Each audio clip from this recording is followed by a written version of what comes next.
Welcome to the webinar series of the Council for a Parliament of the World's Religions. I'm Dirk Ficke and I serve as Executive Director for the Council.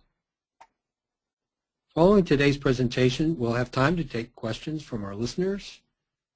At any point during the webinar, you may type questions into the box on this screen. We're very excited about what we have to offer you today. Today's webinar, Contemplatives in Conversation, Sufi and Christian Perspectives, feature Dr. Nahid Angha and Reverend Daniel Wolpert. We're going to hear first from Dr. Nahid Angha. Dr. Angha is the co-director and co-founder of the International Association of Sufism, founder of the International Sufi Women Organization, and the executive editor of Sufism and Inquiry. She is an internationally published scholar and one of the major Sufi teacher scholars and translators of Sufi literature today, with over 15 published books.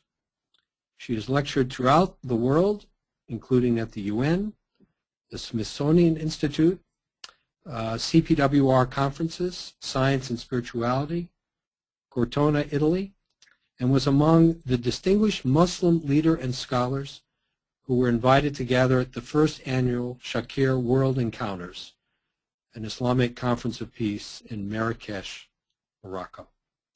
Welcome, Nahid. Well, good morning. Thank you so much for the invitation. Now, the questions of who, when, why, how have been the fundamental questions for human beings since the beginning, probably the beginning of time. Is there any other than this existence, or existence is whatever we see?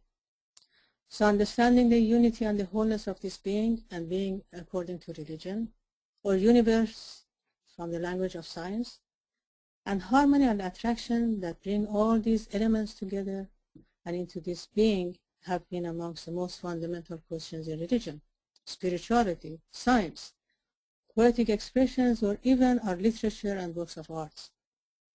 We as human beings would like to know if all that exists in its unity, and if so, how can I understand that, or understand my own being in this whole design? Religion and science have taken their own direction into this understanding. The very basic principle of Islam, the topic that I'm representing today, is the slogan of La ilaha illallah, that there is nothing except that divine unity. The religion, Islam, gives us instruction, and its mysticism, Sufism, gives us practice, all direct towards this same understanding. And Sufis have relied on two fundamental questions in this discovering this essential unity: knowledge and love. And Sufi meditation is a heart meditation, and heart, as we know, is the seat of love. And why heart and why love? Our intellectual faculty is in continuous dialogue with the universe outside and the universe inside. And it is a constant process of ruling in and ruling out information that we receive and process every day, every moment. And upon all those processes, we make decisions. It has a language of its own reasoning, and I'm assuming that this language of mental reasoning may vary from culture to culture, time era to time era, individual to individual, and even during the lifespan of one individual. For example, my personal intellectual reasoning have changed over a period of time. And then there is a language of heart that sometimes is beyond the grasp of intellectual reasoning. The best example that I can offer is falling in love. Our scientific inquiries and understanding regarding this universe changes over a period of time. And even science and biology in this case may even tell us what love is, what happens in my brain, and if I make a selections for survival and so forth. But all this scientific explanation does not change anything for the one who has fallen in love. The story of love has mesmerized us again and again. Its cultural origin does not matter. Its time era is secondary. It does not even matter the language of the story told. Love has a universal language of its own, and we all understand that language, most of us. And even let's take a look at our literature before we go to spirituality. Take a look at our literature and our works of art, prayers and even sacred music. Those most beautiful works of literature and art and music that survive the test of traditions and cultures and have become masterpieces, they reach out to mesmerize our heart, not our intellectual ability, probably. They tell us a story of an experience that we are all familiar with. They glorify what holds dear to human heart. So the principle of love, that is a very transforming tool.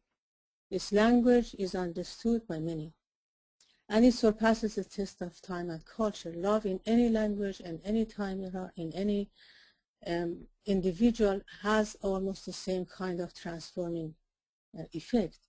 It has become an important principle in Sufism. And according to the saying of the Prophet of Islam that says, I, which in this case refers to God or ultimate reality or divine or whatever name we call that ultimate reality, that ultimate reality says, I was a hidden treasure and I loved to be known. So I created the creation so I would be known. And Sufis throughout ages have related to this saying often. It mentions two important principles: knowledge, that in this case is that hidden treasure that must necessarily be entrusted into a human being, as the saying goes, and love that comes with that knowledge, a longing towards discovering that knowledge. Therefore, Sufis are the mystics that practice is the most important, essential part of their spiritual pursuit. They meditate, they purify, they pray, they long to find a way to discover that knowledge within. They pursue for this discovery becomes like a love affair. And I'm not actually kidding, it actually becomes like a love affair, where Sufi is the beloved and that ultimate reality becomes the beloved. And this longing toward unification, for the lack of a better word, is the longing, is a yearning to dissolve into that ultimate reality, just like a love affair that the lover longs for that unification. And in this case, the limited self discovers itself at that present ultimate reality. So the path is a path of Sufi, so the path is a path of self-discovery.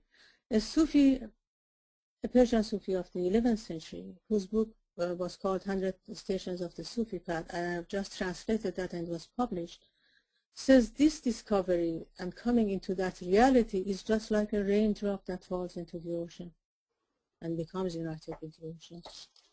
And the star disappears in the sunrise. So the one who has discovered that ultimate reality ultimately has discovered his own self. So this path, this direction, is a direction of self-discovery, finding or beginning from that limited self and coming into that ultimate reality. And the Sufis hopefully arrive at that station of discovery. They pass through the station of a spiritual journey that begins from the limited self, whatever we have at the present time, mind and heart, body and soul, and toward discovering that hidden treasure that is entrusted to human being. And of course, science also tells us that in this design of the creation, there is that essence between everything that exists. So in this path of self-discovery, ultimately the seeker becomes sought. So they all unite. It is at this point that all names and banners ultimately fall. The limited words becomes meaning.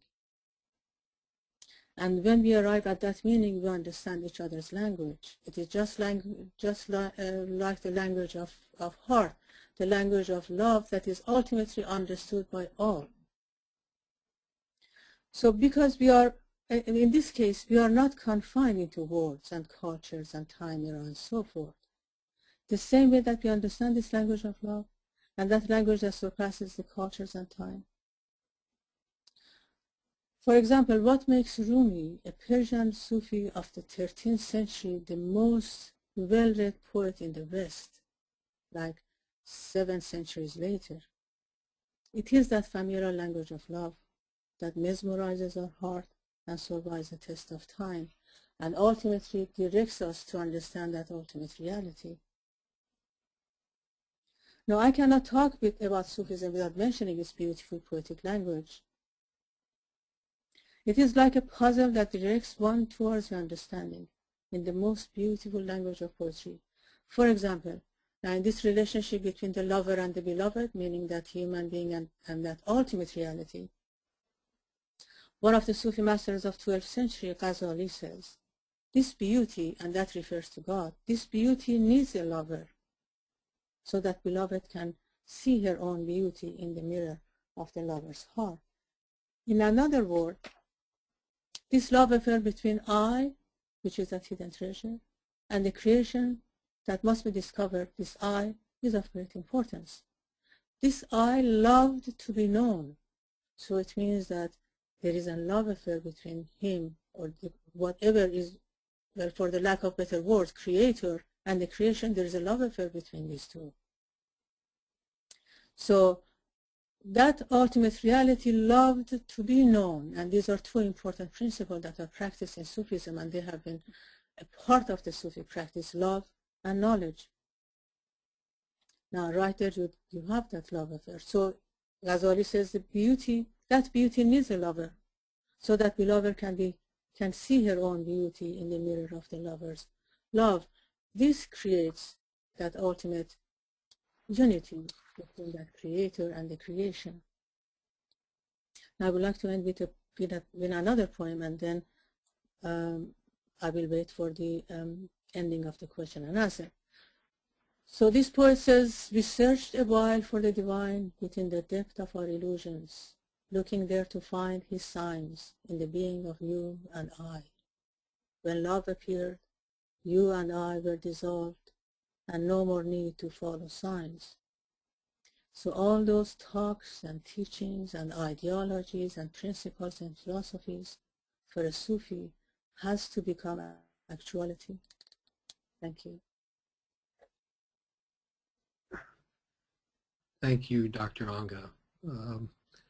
What a refreshing and particularly often in the Western context, innovative way to think about one's relationship to the creation as a love relationship. I would now like to welcome Reverend Daniel Wolpert. Reverend Wolpert serves as the pastor of the First Presbyterian Church of Crookston, Minnesota, and is the co-founder of the Minnesota Institute of Contemplation and Healing.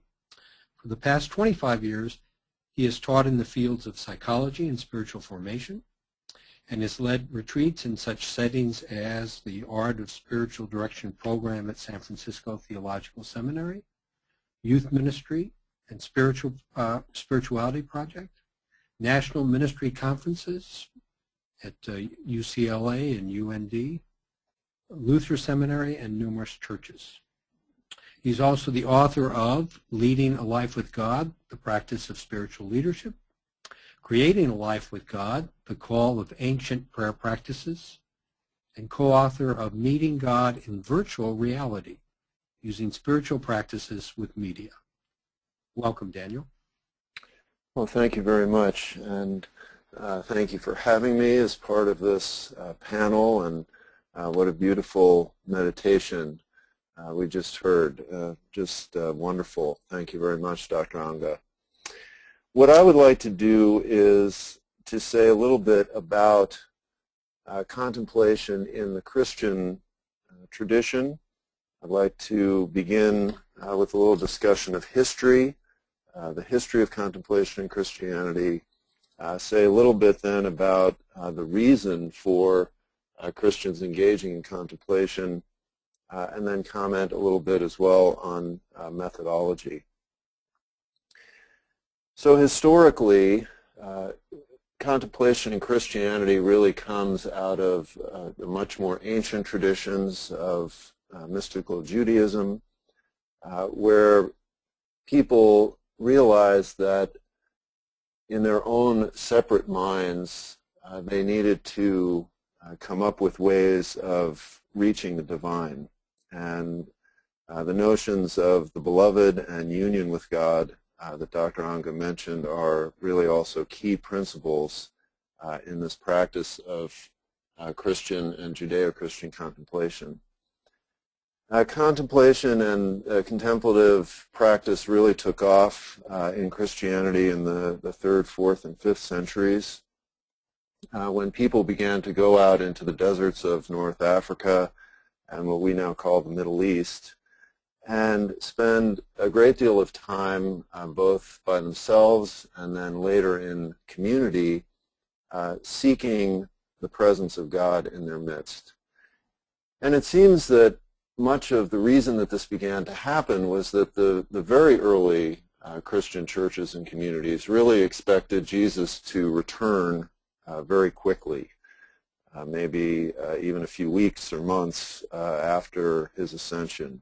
And when this did not happen, and when the years dragged on and then the centuries began to drag on and he did not reappear, it seems that there arose in many people in these different communities this great desire to experience God in their midst, in their lives right now.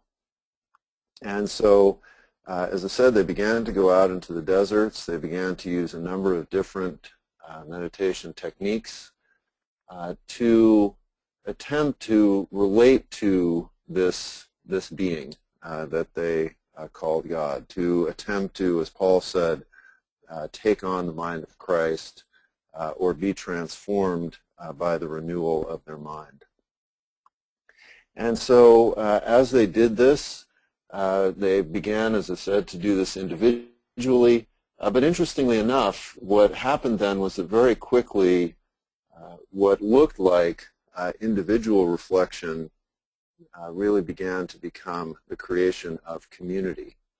And I think that this is a very important thing to understand about Christian contemplation, especially in our time and in the American context where we're very individualized in terms of our own sense of what spirituality is, that really all of the practices of Christian contemplation were intended for and developed for community settings. Because really the idea that I am my own separate being in the world and I just want to work out my own salvation and I'm not concerned about anybody else, this really is kind of an anathema to Christianity and Christian practice. So the purpose of contemplation was to allow ourselves not only to relate very deeply with God, but also to relate very deeply with our neighbor. And the love that we not only received from God, but then gave to God is also love that we're supposed to give to one another. And so contemplation was not really seen as some withdrawal from reality, but the notion was that we were to immerse ourselves very deeply in the reality around us, and not only what we might call biological or the reality of creation, but also the reality of one another and the reality of our difficulties with one another. And in many ways, contemplative practice was seen as being, we might almost say, very mundane or down to earth. And so the issues of how people work together, the issues of how people made food together, the issues of how people lived together and prayed together, these were all the stuff, the grist of contemplative practice. And so these communities grew. They became very important centers of science and knowledge and art, music and literature, not only in the West but also in the Christian East. And it was within these communities that contemplative practices grew and developed.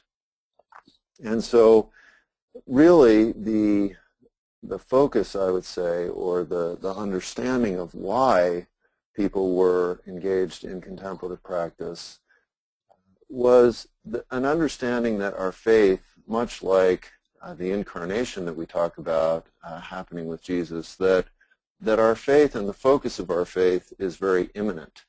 And I think this is another thing that in many ways is an important thing to understand and almost perhaps recover about Christianity and Christian practice, because in many ways I think, and this is perhaps a common misunderstanding, I would say, is that oftentimes Christianity is looked at as being very much focused on the hereafter. So the focus of our faith is what happens to us after we die. And although that certainly may be important and of concern, contemplative communities and contemplative practice is much more concerned with what is happening right now. And in many ways it is an expression of what we hear in the Lord's Prayer, where we talk about the will of God being done on earth as it is in heaven. How is it that we, as people of faith, actually practice the things that Jesus talks about? And if we look at his instructions to us, basically they're very difficult. It's very difficult to love your enemy. It's very difficult to turn the other cheek. It's very difficult to give away all that you have. And in fact, it's so difficult that most Christians really ignore these instructions or don't take them very seriously. And yet the contemplatives were very serious about these instructions and felt that it was essential to begin to delve into very deeply this relationship with God, such that we can actually be changed into beings that can be that loving and that selfless. One wonderful example from the community of Iona in Scotland is that the monks would practice radical hospitality, and this was a time in the 7th, 8th, 9th century when many Viking raiders would come from the Scandinavian regions and sail around the islands of the north of Scotland and pillage or take over, do whatever they were going to do. And the monks at Iona would see these Viking ships coming, and they knew what was going to happen to them, which was that they were going to be attacked. And they would come out of the monastery and they would come down to the beach to welcome the Vikings and to bring food to them. And oftentimes these people were simply slaughtered on the beach. But their idea was that they were practicing this love of enemy and this love for neighbor that Jesus had instructed them to do. And so this really became the reason, the understanding for the contemplative practice. How is it that we can live in the world as people of God, transformed people of God? So then I want to say just a little bit about the issue of methodology. What are the various practices? What are they trying to get at? How are they trying to help us? And really, all of them are formed around the practices of listening and the practices of silence. And there are many different varieties of practices in the Christian tradition. Generally speaking, they're divided into two categories, what are called the apophatic practices and the cataphatic practices, basically meaning with or without images. One great way of keeping this straight is that if you think that cataphatic is like a picture of a cat, those are the ones with images. The apophatic tradition is imageless meditation. But all of these practices are designed to help us begin to try to pay attention to our minds, to the contents of our minds, to our thoughts, to our feelings. What is it that is happening as we confront ourselves and confront reality? And so many of these same themes that were lifted up earlier of both love and knowledge are also very important in the Christian perspective on contemplation. How is it that we have knowledge of ourselves, which then ultimately leads to knowledge of God? And how is it that we, by practicing compassion upon ourselves, upon our thoughts, upon our feelings, what this does is it creates a space for us to then have compassion for others. And so whether it is listening purely in silence, whether it is a listening prayer that works through Scripture, whether it is listening that we do when we encounter images, for example, icon practices, whether it is a listening that occurs in nature, and many of the Christian contemplatives were what we call nature mystics, people that went out into God's creation to look and to listen very carefully at the natural world that we are very much a part of. And so all of these methods are designed to help us create space in our minds and hearts. And what we begin to find as we do that is that there is this other. And again, we heard some wonderful poetry and meditations on this notion of the other, and that as we are emptied out, as our minds become more still, as there is a greater sense of space, then this other who is God we encounter as this fire, a wonderful fire is one description of it, and that the deeper that we go into our contemplative life, John of the Cross talks about this very thin veil that separates us from God, and that it becomes thinner and thinner and thinner, and that we encounter the fire of God's love, and it fills our hearts and minds, and we then become and are part of the beloved, which really is how God described Jesus, of course. And in our baptism, if we are truly united with him, then we are part of the beloved of God, and we are called as people of faith to bring that out into the world.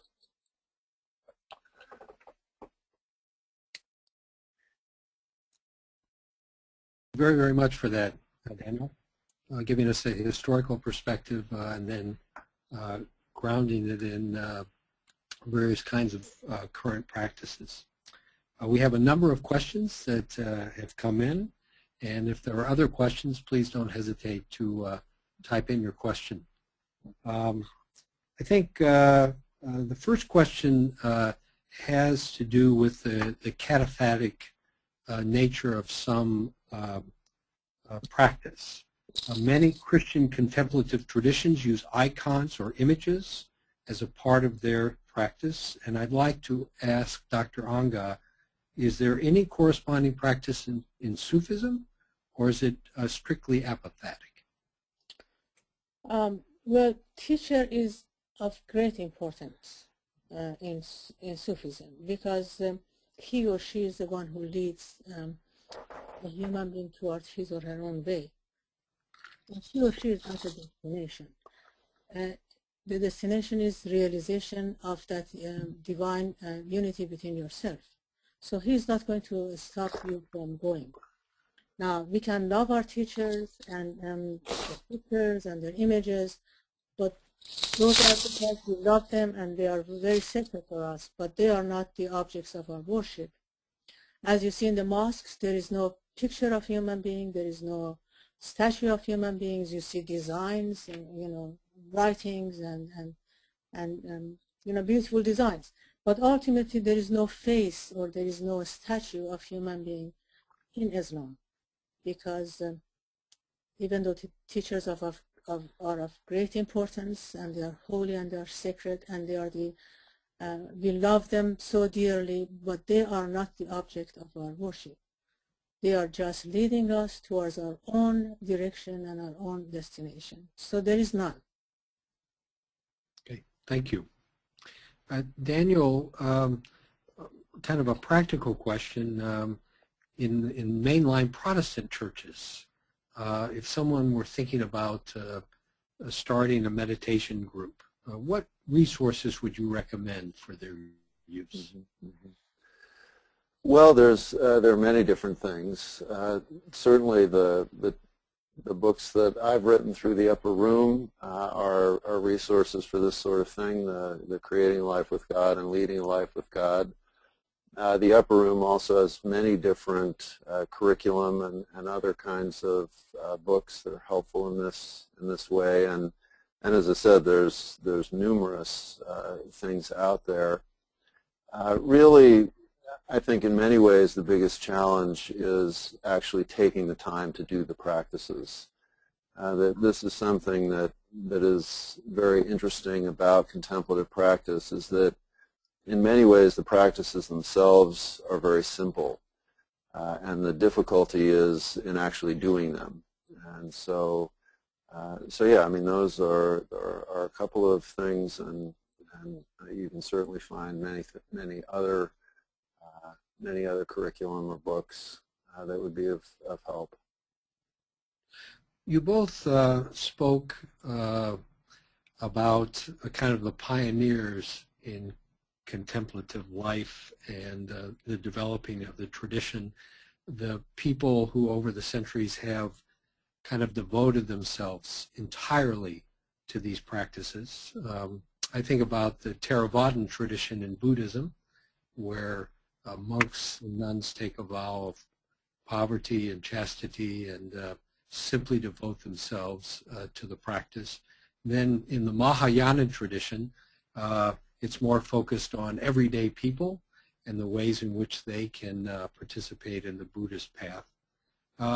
So a number of the questions coming in are for practical advice in a world today where cell phones are ringing every other second, where there's 600 to 1,000 TV channels, a 24/7 media stream coming at us, a great deal of busyness facing people, particularly in North America.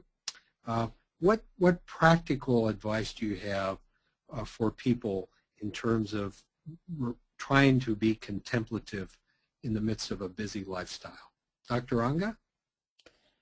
Well, first there's a personal question, meaning that every human being has to ask himself or herself this question: am I valuable? Am I important? Before I become a valuable member of a society, I have to be a valuable person to my own self. At the same time, with all this busy life, I'm losing energy constantly. And talking, listening, going out, and life is so much busy, and energies around you are not all beneficial to you. So if I think that I'm a valuable member of this design of the universe, then I have to give myself time to actually collect and save some of that energy. So I need to stay with myself. I need to meditate at least. I have to be quiet at some point of time. Otherwise, I would dissolve into whatever I have no knowledge of. What I would suggest to, sometimes my students ask me this question. I would suggest that design a special time in your life, your 24 hours, a special place, special even clothing. Just make yourself ready to sit and meditate. You save your energy, you center yourself, you get rid of all those things that are not necessary in your life, just the same thing that we do with our physical life, a physical body. You don't eat everything, you just don't drink everything, otherwise you lose your health. At some point we have to come back and say, well, I have to begin to think about myself if I want to live a healthy life. Spiritual life is the same thing as physical life. So at some point I have to give myself time to spend for my own self. I don't want to use any spiritual terms, but I need to give myself time for my own self if I think I'm a valuable member of this universe. Thank you. Daniel? Yeah, I'm not sure that I have a lot to add to that. The contemplative life and contemplative practice is basically about developing awareness. And most of the time we go around fairly unaware of who we are, of what we're doing. We are driven by our mental habits, We're driven by our anxieties, our concerns. We're driven by the things that other people are telling us to do. And our level of awareness is very, very low. And so we often then find ourselves so absorbed in a million different things that are really not necessarily all that helpful or healthy for us. And so this question, which I think in many ways is the question that most people ask as they begin to think about engaging in the spiritual life. I mean, I've heard this question hundreds of times before, you know, how do I actually do this? And it does begin, as Dr. Angha says, with paying attention to yourself, to recognizing that you have certain choices. When I sit down and spend 4 hours, 5 hours, 6 hours a day watching television, which is, I think, about what the average American does, that's my choice. When I spend an inordinate amount of time doing whatever other mindless activities I do, those things are my choices. And so at some point we have to recognize that we need to choose to pay attention to our spiritual lives. And oftentimes, too, I think we have a sense of, oh my gosh, you know, this sounds so challenging, right? Maybe we hear a story about somebody that does this full time and we think, oh, well, you know, if I don't meditate 10 hours a day, it's useless. And that's really not true at all. I mean, we can begin with an hour a week. We can begin with one retreat that we go on. So we can begin very slowly and gently, and as we do that, our desire for an attention to the spiritual life deepens, and we find that we probably have a lot more time for it than we think. All right. For both of you, there's a question, kind of a distinction here. Is contemplation different from meditation? Is contemplation a process in addition to quietness or stillness? Well, I think my dearest Reverend brother would be the best to answer this question, because contemplation is a very much Christian term. But I can talk about meditation.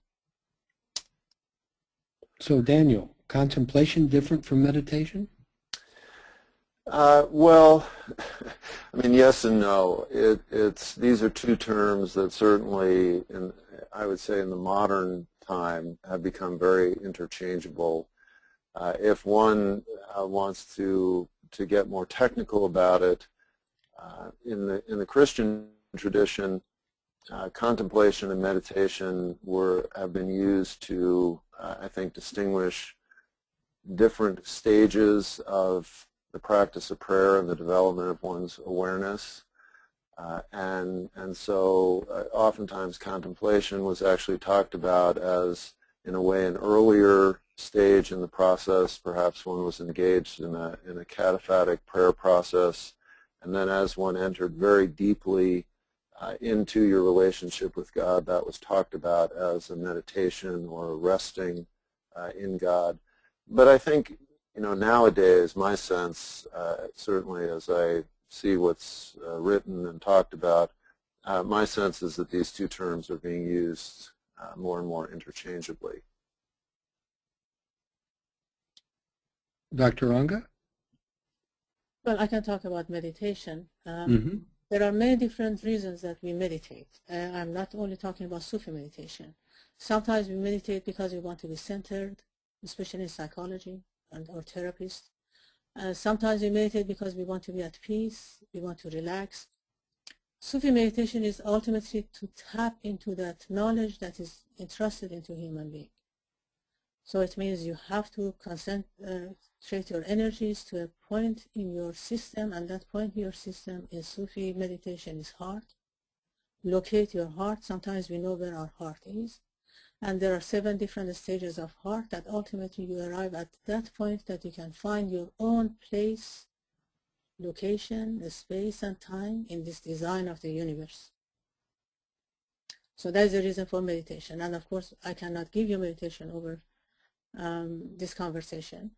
Right. But this advice that I have is that a person who wants to actually reevaluate his own or her own system is to find a time, at least 5 minutes in 24 hours, to spend only for himself or herself, sit in a quiet place and just focuses in his own being, her own being, and see if he can find that location of his or her own heart. Okay. Dr. Angha, you mentioned a teacher is very important in the Sufi path. How does one go about finding such a teacher? Well, many people actually ask me this question. Not only this, sometimes people say, well, how would I know if I find that teacher, is this the right teacher, is the wrong teacher, is a good teacher, is a bad teacher, and ultimately we fall into so much reasoning and the logic of the intellectual faculty. My answer to the question is that if you have a right question, you will find the right answer. So ultimately, everything comes back to the individual human being. If I truly know what is my goal in searching, then I will find the one who will lead me on my way. For example, if I want to learn how to drive and I actually know I'm looking for a person who will teach me how to drive, I will not enroll in a class that teaches Spanish. So it means ultimately I have to know what is it that I'm searching for. That is the main and most important part, according to my own personal opinion. That is the most important part of any spiritual pursuit. I have to know what is it that I'm looking for. And then I will find my own answer and my own teacher. Okay. How do you both find the level of interest in contemplation among young people?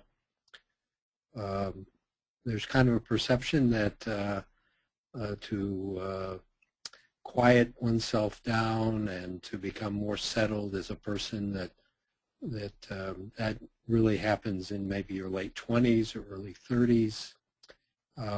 Do you find a level of interest today in this frantic world we're in, particularly young people having grown up now surrounded by the busyness, and maybe there's a corresponding growing interest in contemplation among young people?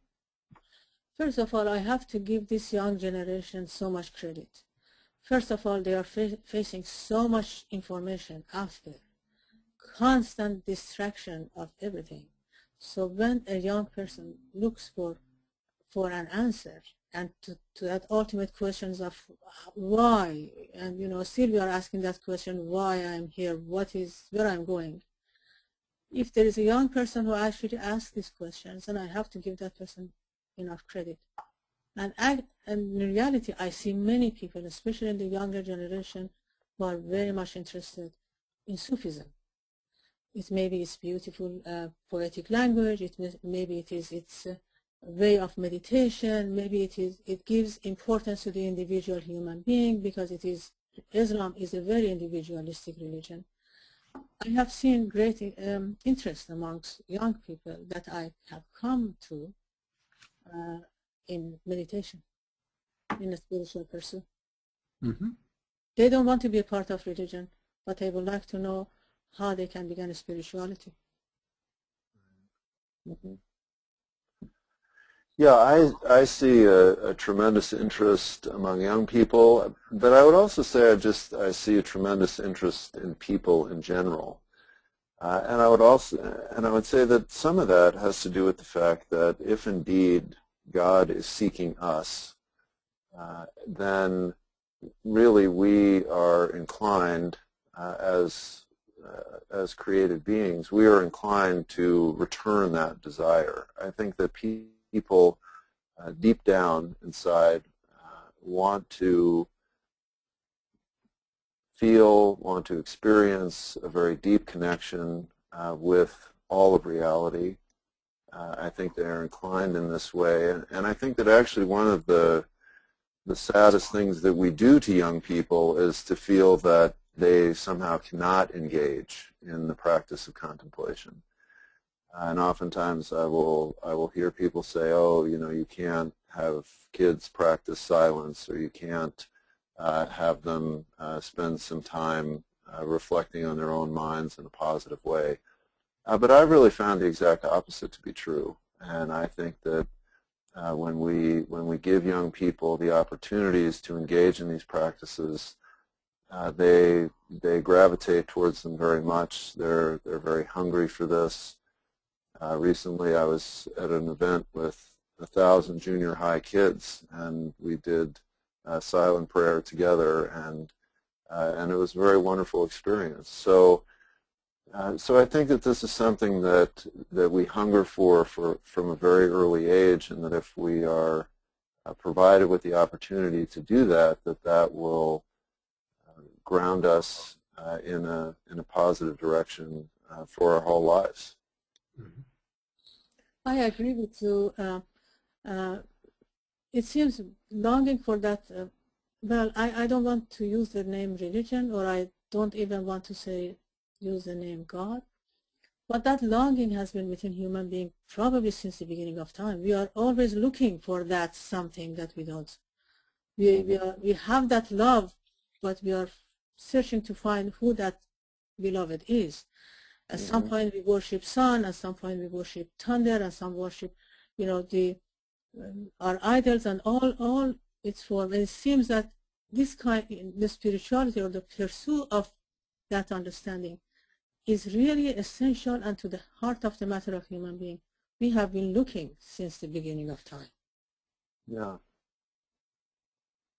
Yeah, and that search is replicated with each generation, and to, in some ways, to not give people the tools to attend to their own mind, to be aware of their own hearts, is to really do people a great damage. And on the opposite side, to provide those opportunities is to give a great gift. Have your interreligious experiences informed your own contemplative practices? The coming into contact with and dialogue with people of other traditions, how has that impacted your own contemplative practice? I have been a part of interfaith movement probably for the last 20 years. And I have come across wonderful, wonderful people such as yourselves. I have in my experiences that the more you have honor for your own faith and tradition system, you have honor and respect for other people. Immediately those, I'm right, you're wrong, all those, this is mine and you are others, it just dissolves itself. Because it seems that we all are looking into, for that ultimate reality, it have different names, it have different languages, different shapes, but ultimately it is directed to the same thing. And if I personally honor that, I honor everybody else's.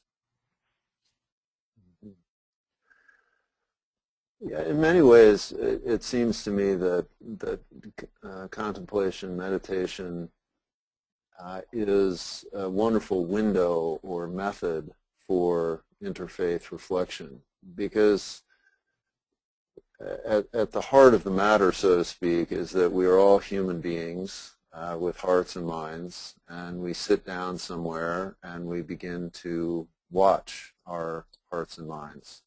Now, that's not a religious activity.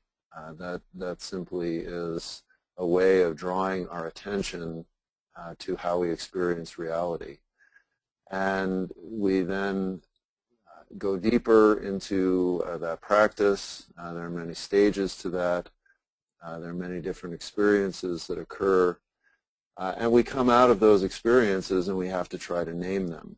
And people in different times, in different places, in different cultures name those experiences in different ways. But really, when we begin to recognize that we are all people on a planet, we are all interconnected, and we are gazing into the depths of our experience, we then develop a tremendous amount of compassion for one another. And we are very curious about the names and the concepts that we give to ultimate reality. And it really, I think, allows us to approach interfaith work in a way that is much more peaceful. And this is something, obviously, if we look around the world, even every day at what is happening in different places, we really need that kind of peace and compassion. Mm-hmm. For those who may be motivated to get started with such a practice, do you have any words of wisdom for dealing with frustrations that might initially arise when engaging in contemplation and meditation? Particularly in the beginning, trying to be quiet can be discouraging. What can you offer to someone who wants to begin the path and encounters those frustrations? Well, I think that in some ways this gets to this issue of teachers that we were talking about before. Yes, when you just try to do this on your own, purely on your own, it's very, very difficult. And in fact, many people think that the point of this is to get our minds to be quiet, to be centered, to be peaceful. And we sit down and we experience exactly the opposite. We have a million thoughts racing through our head. We're concerned about the next thing that we're supposed to do, or our lists, or what we forgot at home, all these kinds of things. And very quickly people feel that they're doing it wrong, or they get discouraged, or they think it's not the right time, and they give up. And so this really is one of the reasons why, whether it's with an individual teacher, whether it's with a group, other people to support you, it's just very helpful to be connected with others that have done this for a while, that are farther along the path, so to speak, that have some experience. But yes, doing it on your own, isolated from anyone else, is very, very difficult. And in fact, my own experience more often than not leads to people simply giving up.